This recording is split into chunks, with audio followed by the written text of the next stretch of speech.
দেশত্যাগের সময় হযরত শাহজালাল আন্তর্জাতিক বিমানবন্দর থেকে গত ২১ ডিসেম্বর গ্রেফতার হন মানি লন্ডারিং মামলায় অভিযুক্ত সাবেক খাদ্য সচিব ইসমাইল হোসেন। তার বিরুদ্ধে ঘুষ, বদলি, পদোন্নতি, নিয়োগ বাণিজ্য সহ নানা অনিয়ম ও দুর্নীতির অভিযোগ রয়েছে। দুর্নীতিতে অভিযুক্ত ইসমাইল হোসেনের গ্রামের বাড়ি সাভারে।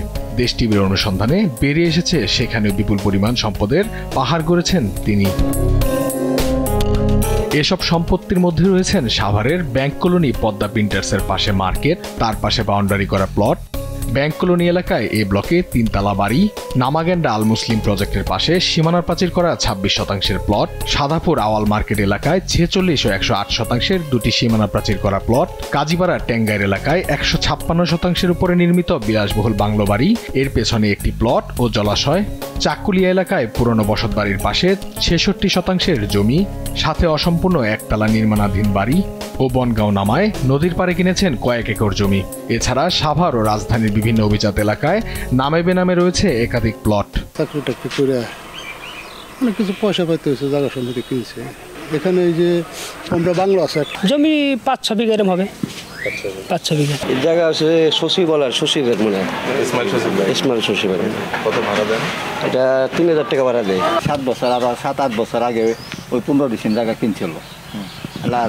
এক ভাই থাকে আমেরিকা, 2 বোনই আমেরিকা থাকে, এক ভাই আমেরিকা থাকে।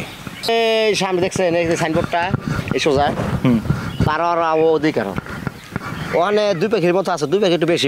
এক সময় মাটির ঘরে বসবাস করা ইসমাইল চাকরিতে যোগদানের পর থেকেই দুর্নীতির মাধ্যমে ফুলে ফেঁপে উঠেছেন। পরিবারের সদস্যদের উন্নত দেশে সেটেল করে তাদের মাধ্যমে দেশের বাইরে অর্থ পাচারের পাশাপাশি গড়েছেন স্ত্রী সন্তানের নামেও বিপুল সম্পত্তি।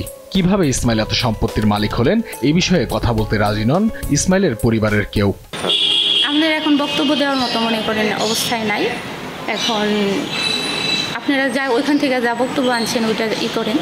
দুর্নীতির মাধ্যমে ইসমাইল হোসেনের গড়ে তোলা সম্পত্তি বাজেয়াপ্ত করে রাষ্ট্রীয় কোষাগারে জমা করার দাবি জানান সাভারের সচেতন নাগরিক কমিটির সদস্যরা। তার সমস্ত সম্পত্তি, টাকা পয়সা সিজ করে রাষ্ট্রীয় কোষাগারে আনার একান্ত দরকার এবং তার সমস্ত বিচার করে তাকে যথাযথ শাস্তি দেওয়ার জন্য আমি সরকারের কাছে বিনীত প্রার্থনা জানাচ্ছি। তার ৬৪টা যে ব্যাংক অ্যাকাউন্ট, এই অ্যাকাউন্ট শেষ করে সে ব্যাংক অ্যাকাউন্টের অর্থ যদি সরকারি কোষাগারে অর্থ আনতে পারে এবং দুদক যদি এটা তদন্ত করে এই দুর্নীতির অর্থ এবং সম্পদ এবং যদি আনতে পারে, তাহলে এই দেশের মানুষের ভাগ্য উন্নয়নে এটা কাজে লাগবে বলে আমি বিশ্বাস করি। রাষ্ট্রের গুরুত্বপূর্ণ দায়িত্ব থেকে দুর্নীতির মাধ্যমে সম্পদের পাহাড় গড়া ইসমাইল হোসেনের মতো দুর্নীতিবাজরা যেন কোনোভাবেই আইনের ফাঁকফোকর দিয়ে বেরিয়ে আসতে না পারে, এমনটাই দাবি সচেতন মহলের।